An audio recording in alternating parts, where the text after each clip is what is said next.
မေကွန်းတစ်အမျိုးသားနေ့ကိုမြန်မာလဘယ်လမှာကျင်းပတာလဲတစောင်းမုံလမေကွန်းနှစ်ပြာဖွားပွင့်စံဤလေးတံမှတ်ရန်ဗုဒ္ဓနေ့ဒီပဲနေလဲ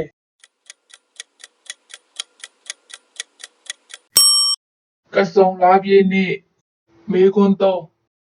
မြန်မာနိုင်ငံရဲ့အာဇာနည်ခေါင်းဆောင်ကြီးတွေကြာဆုံးခဲ့တဲ့အာဇာနည်နေ့ကပဲနေလဲ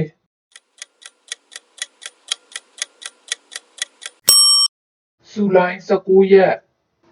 မေကွန်းလေးတက်မတော်နေ့ဟာမတ်လဘယ်နှစ်ရက်နေ့လဲ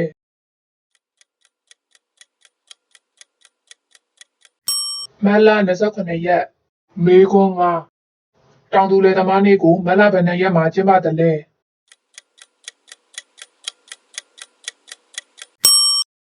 မတ်လ2ရက်မေကွန်း6ဗိုလ်ချုပ်အောင်ဆန်းရဲ့မွေးနေ့ဟာဘယ်နေ့လဲ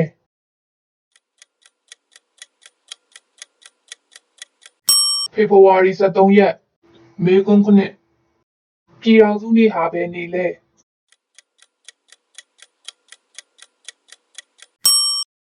ဖေဖော်ဝါရီ12ရက်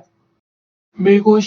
8လွတ်လပ်ရေးနေ့ဟာဇန်နဝါရီလဘယ်နှစ်ရက်နေ့လဲ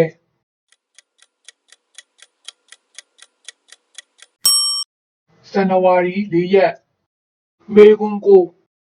အဘိဓမ္မာအခါတော်နေ့လို့ခေါ်တဲ့မိထွန်းပွဲတော်နေ့ကဘယ်နေ့လဲ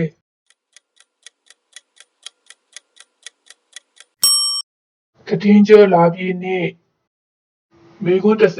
10အပြည်ပြည်ဆိုင်ရာအလုပ်သမားနေ့ကဘယ်နေ့လဲ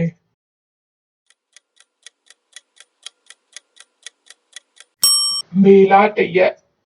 မေကွန်း17စာဆိုတော်နေ့ဟာဘယ်နေ့လဲ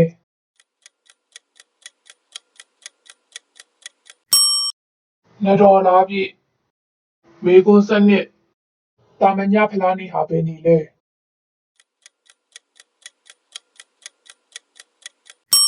တစောင်းမုံလာပြည့်